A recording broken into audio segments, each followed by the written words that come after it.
all. In the decades following Reconstruction, the South systematically whittled away at the laws protecting the African Americans' rights.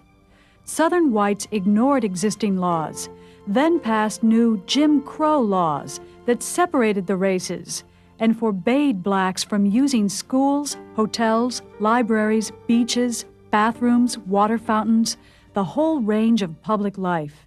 Segregation is simply the separation of the races. Generally, it is by the dominant group, the group that is in power.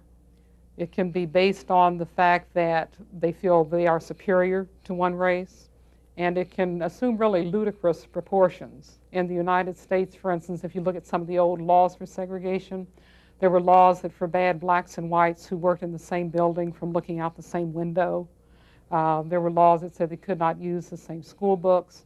But it was a very serious problem because after the Civil War, when blacks were freed, they were not given all the rights of citizenship. It was shortly after that that you have segregation beginning.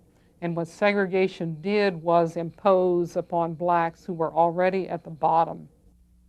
To control their black neighbors, whites continued to use violence and intimidation, and the terror of choice was lynchings.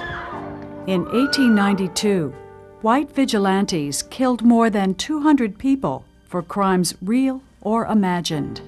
Campaigns to strip black men of their right to vote were completed that same decade. Federal courts also hindered African Americans by chipping away at their constitutional protections. In the 1880s, a federal court ruled that those doing the segregating did not violate the 14th Amendment as long as they provided equal accommodations and services for blacks. When the Supreme Court upheld this notion of separate but equal in the Plessy versus Ferguson case of 1896, segregation won constitutional sanction. In the coming decades, Southern states and municipalities would pass laws to create two societies, separate and unequal, that would remain on the books until the 1960s. Surveying the American racial landscape soon after the turn of the century, W.E.B. Du Bois would write, "For this much all men know, despite compromise, war, and struggle, the Negro is not free.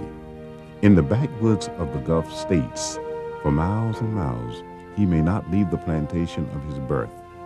In well nigh the whole rural South, the black farmers are peons, bound by law and custom to an economic slavery, from which the only escape is death or the penitentiary.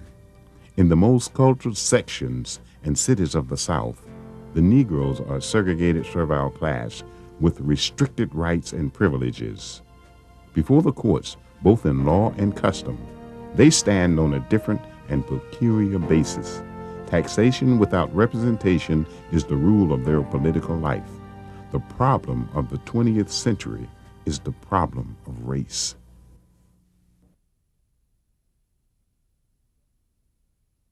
Reconstruction was perhaps the most democratic, most revolutionary period in American history, in that one of the things that Reconstruction did was give all men the right to vote without having to have property. And this was revolutionary and unique for American society at that time, because before the Civil War in the South, if you didn't have any property, you didn't vote, black or white. The second thing was that we got public education throughout the South as a result of Reconstruction. Then, of course, the third thing that occurs in the South during Reconstruction is that you get a new level of civil rights. So Reconstruction, and in my view, was one of the most democratic periods in American history. And it's just unfortunate that it only lasted from 1866 to 1877. So it was a failed opportunity if you could have had the political will in 1865 and 1866 to demand more of white Southerners, that they accept their defeat.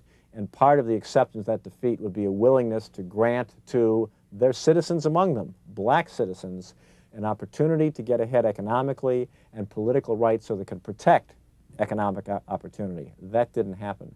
One of the things that did happen that is extremely important later on were the Reconstruction Amendments, the 13th, 14th, and the 15th Amendments.